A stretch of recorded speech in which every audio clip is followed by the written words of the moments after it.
Hey team, this is Ripper here. Hope you guys are doing great. Got a great video in the Oldie but Goldie Montana. The Tier 10 Battleship Montana build is on the screen, primarily focused on the accuracy build in the module at the very end there, more relying on hitting the target rather than rate of fire. The commander build is not a 21-point commander, but it is more for survivability. Guys, I appreciate the support. We're on our way to 200 subscribers. If you'd love to support us and get us to that goal, like, subscribe, hit the bell button, like, comment, share, or not care.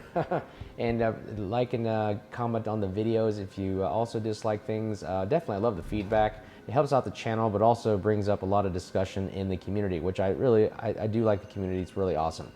But anyways, the Montana. I had a great game in this battle, if you will, in randoms with it. And I haven't played it in a while. I've been playing the Ohio, and I'll show some cool videos of the Ohio later, but the Montana was really one of the ships that to me was a, just look at that shot right there, 12 shots. Look at the accuracy module. Allows it to, just great dispersion with that accuracy module in module 6. But the Montana, to me, was back in the day the greatest battleship that could slap people. It had like the greatest broadside slap, delete you from the map kind of style play, which I really enjoyed. I liked the sound of all the guns firing. It was like a Massachusetts, if you will, a tier 8, but this one just has an extra cannon, or set of cannons, which would just have an extra, basically, gun blast when you hold down the mouse button. It just sounds so cool. Just play the video and just listen to sometimes the ripple fire of the guns. I mean, I can only imagine what this would sound like in real life. But the Montana was really one of the great broadside slapping ships because it had, great dispersion, good range, but also 12 406 millimeter guns that could really do some pretty significant damage. But with lately the updates to, obviously shells and HE spamming ships, style of gameplay, the Montana kind of fell off the radar, if you will. And it didn't produce as much of the, like you see right there, had a lot of ricochets and stuff. The shells on this thing and the mechanics and stuff just didn't, from what I was hearing from CCs and other videos, it wasn't doing what it used to do. It didn't have, I guess you could say the term power crept, which means with slow updates, the ship becomes obsolete, if you will. And that's why you never really see either me playing it or a lot of other guys play it as much. We're more focused on some of these other, better and bigger and badder ships like Kremlins and GKs for secondaries. I mean, the Montana doesn't even really have much of a secondary ability either, and hopefully with the new update, the secondaries will be a little bit better. It can even make Montana secondaries really good as well, hopefully with the new update. But the reason why I didn't like it, because you couldn't get the secondaries out to 11.3 kilometers like you would on the American battleships of like the Georgia or the Massachusetts or Ohio. So ironically enough, those are the premium ships. So you got to either spend money or grind them in order to get that ability. And I was really sad because it's the same darn guns on the side. You notice on the Montana, it looks exactly like an Ohio build, just different big caliber guns. But the secondaries are exactly the same almost. I mean, I don't know why one ship has different range than another ship. That just doesn't sound very realistic. Because they literally are the same guns. I mean, the Mark 27's 127 millimeter secondaries literally should be the same range in every ship. I don't understand why one ship, just because the name is different and you didn't pay for it, has to suffer because of that. Again, it's a gimmick Wargaming does, I'm sure, just to make money and make something stand out. But the Montana, the thing that really shines about it, I think, per what I'm hearing from CCs and other people that play it, is the heal and the damage con ability of this thing. It's supposed to be able to survive. Back in the day, it did. I mean, it would have a quick or a large heal, if you will. Not like a Massachusetts heal, but it was a good enough substantial heal with a long damage con, if you will. Because that's what it was going for it, and that's why I did fire prevention on this build, and you can see that it's kind of hard to set it on fire, and the damage con lasts pretty long. But the Montana really shines with, just like I said, 12 guns that slap hard if you get a broadside. Now there's a basically unique version there. You got to have the right broadside, if you will.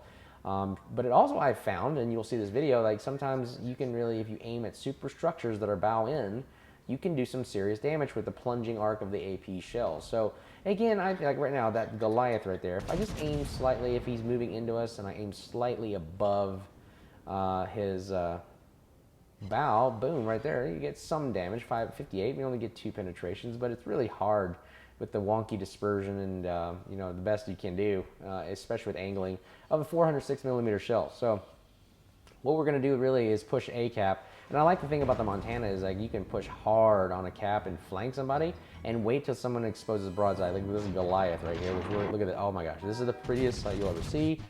We aim slightly above his bow line and because he's turning away, and boom, look at that. 14-ish thousand damage, and the Goliath is like, oh my gosh, that hurt a lot. And that's what the Montana is really, really good at. It's just punching really, really hard, especially if you present that beautiful face broadside cheek and allow you to do some damage. And look at this, even though we have to turn away, but we only have 6 guns facing the Goliath. Just watch, look at the damage right here. I aim slightly again above the bow and hopefully hits the superstructure, and boom, we get a Citadel whammy kablammy. He's out of the game, and that's our first kill of the game. And it's pretty awesome. 74,000 damage, 13 minutes left in the game, and this thing is like, wow, this thing can really pack a punch and provide some damage.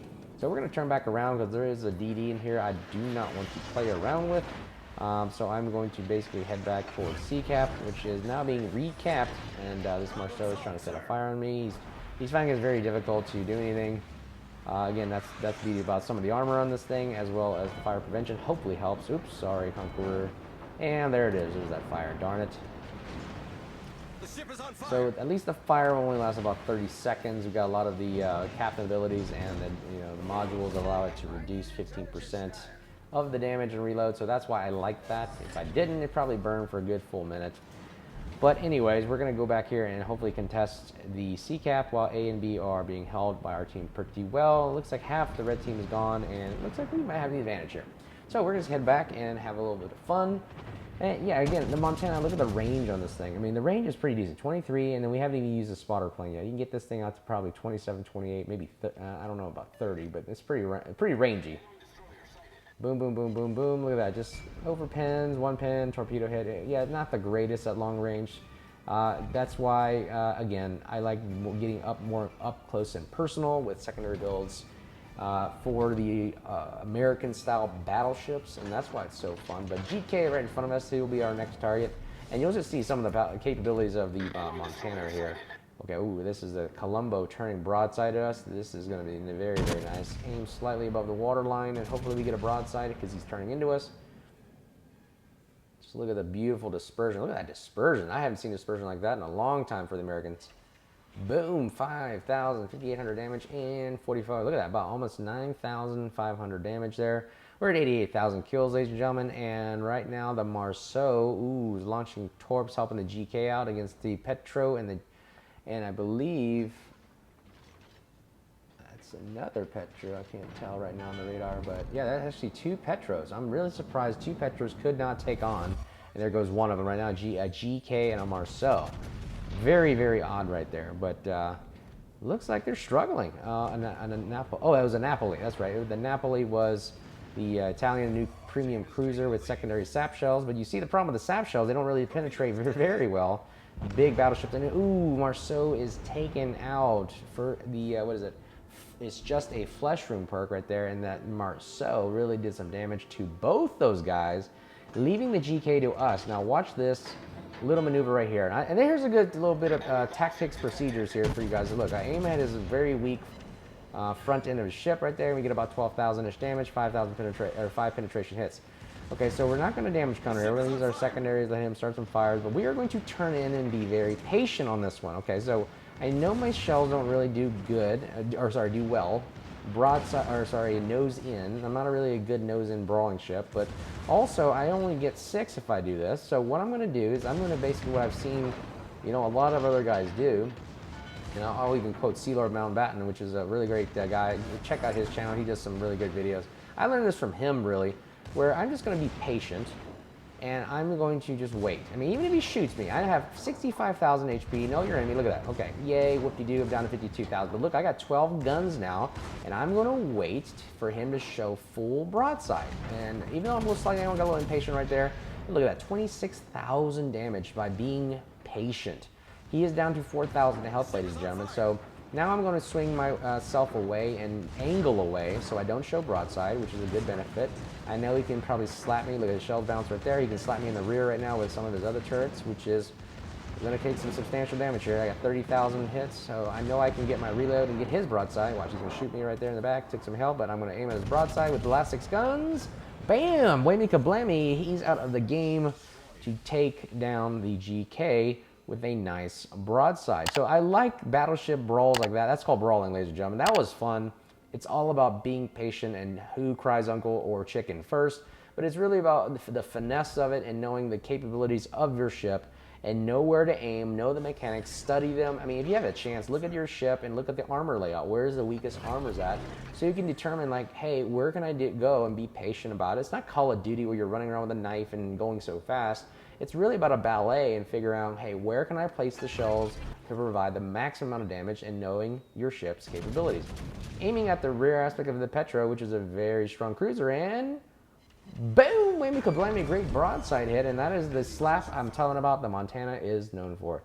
Hey guys, hope you liked the video, and appreciate all the support. We're on our way to 200 subscribers. Like, subscribe, comment, and share. And again, until next time, you guys be safe, and we'll see you soon. Cheers.